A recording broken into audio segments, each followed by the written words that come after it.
And so I wanted to talk to you about something I haven't actually talked about before, but a friend of mine shared basically a custody issue that she's sort of experiencing right now. And it made me realize that I haven't talked about this before. And I'm in no way a legal professional. I know there are plenty of good ones out there who are offering advice online. I'm not going to do that, obviously, but I am a person who's gone through two separate custody cases now.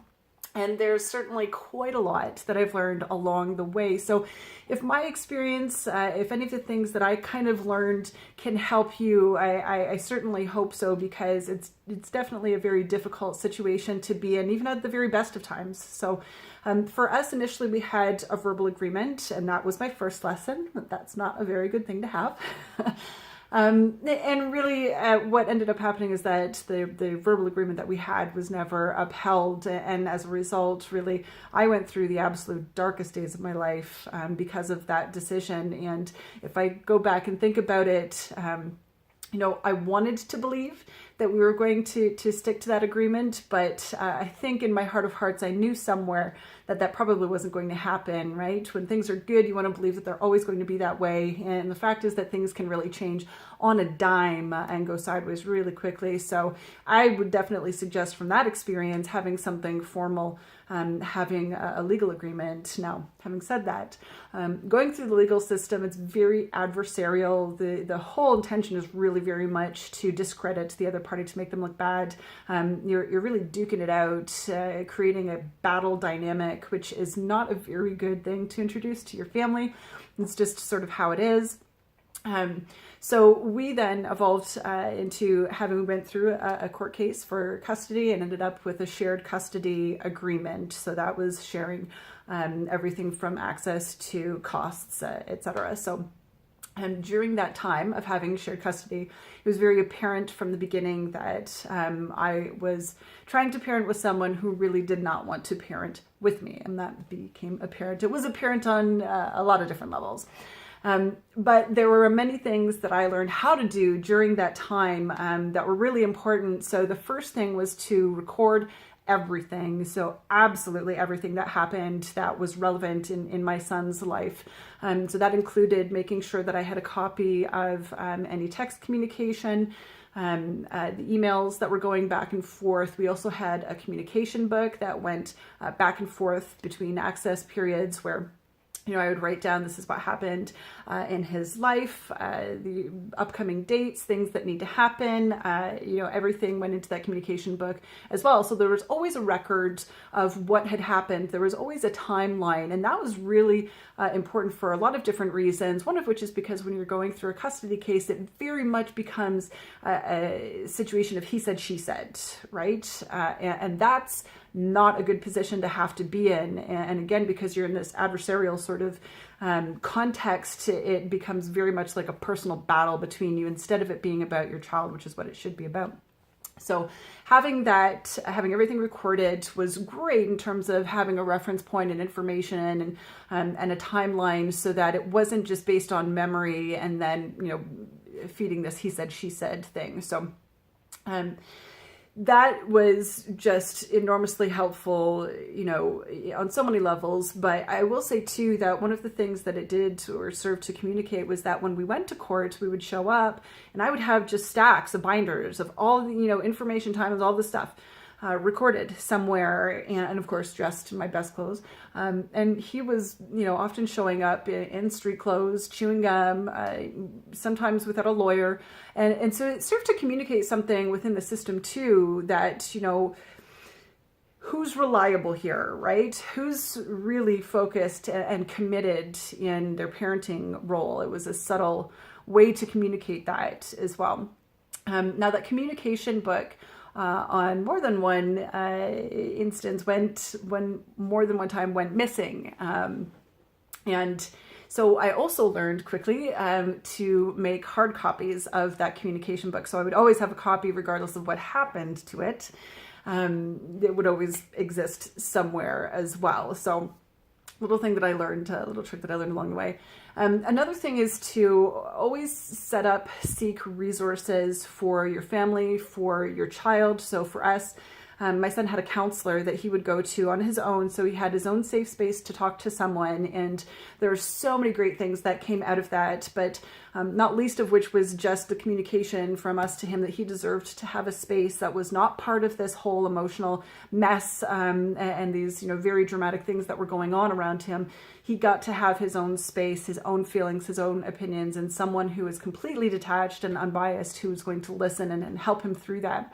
Now, for our child, for my son, there was also an added layer in that there was physical abuse, and that's something that his counselor learned about from my son and also had to escalate. So that was also a dynamic for us, which I understand is not going to be the case for everybody, but it also meant that there was someone outside of us who had an understanding of and was learning about these things, that it was important to have that documented and being dealt with, professionally as well. So that was one resource.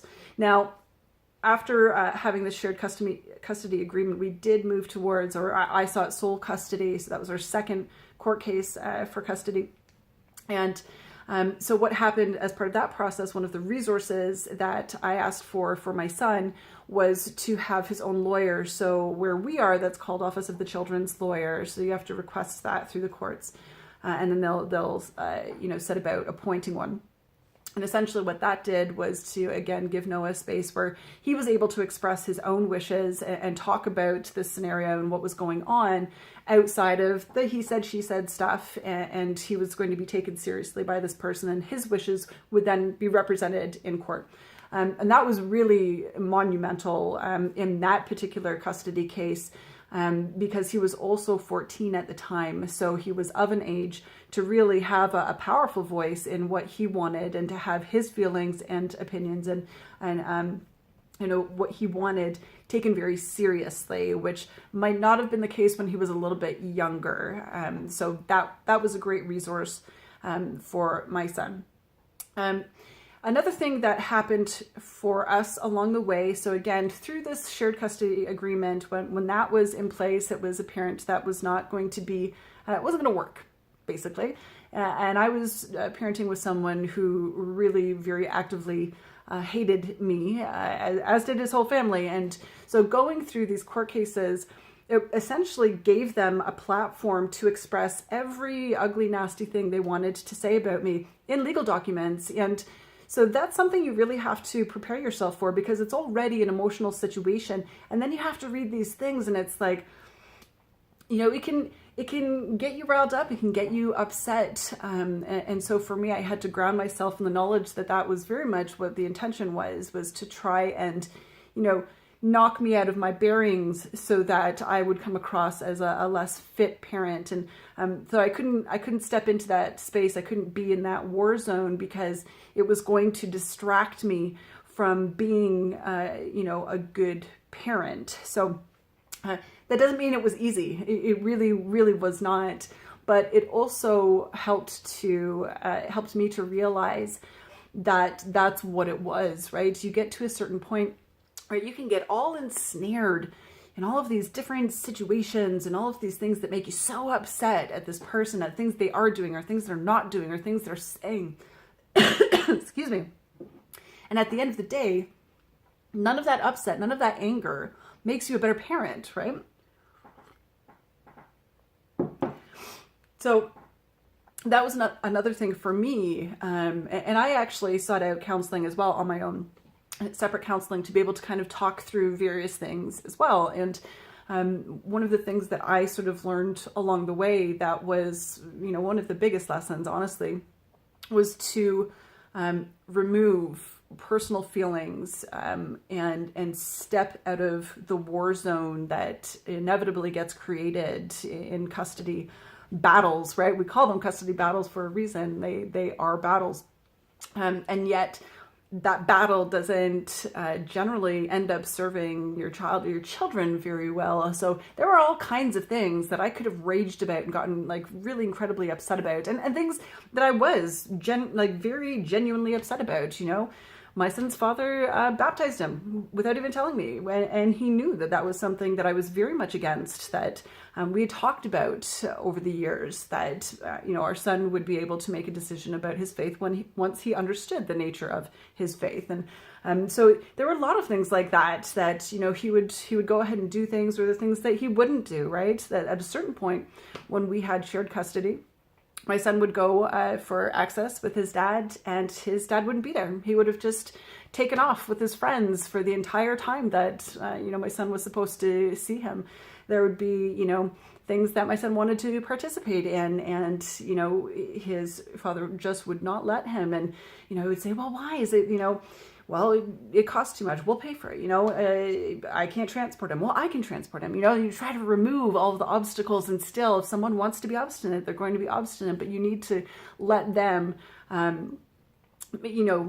make themselves appear that way, as opposed to getting into great big meltdown battles about things, because ultimately, again, it just doesn't serve your child very well to be at war with their other parent. And so, at the end of the day, I think the biggest thing is, in removing your emotion from it, one of the things that I think helped me to do that was realizing, I can't change the way that you parent. I really can't. I mean, we can rejig this legal document in any number of different ways, and that's just not going to change the way that you parent. So what I had to do at a certain point, as we were in the shared custody situation, I began preparing myself mentally by saying, I'm not going to expect anything from you anymore. I'm going to be 100% responsible for our child, for all of the costs, for all of the responsibilities, everything. And then in that way, I'm not, getting ticked. I'm not getting frustrated with what you are or are not doing. And then also I was preparing myself to seek sole custody of my son. So I was already kind of in prep mode for that, which is eventually what I was granted as well. Now, the little dynamic that isn't necessarily going to be a part of everybody's experience was that at a certain point, as I was seeking sole custody, yes, I had requested Office of the Children's Lawyer, but I also demanded a drug test be done. And that really clinched things in a lot of ways. After I requested that, he showed up in court having shaved his head, which is not a usual thing for him.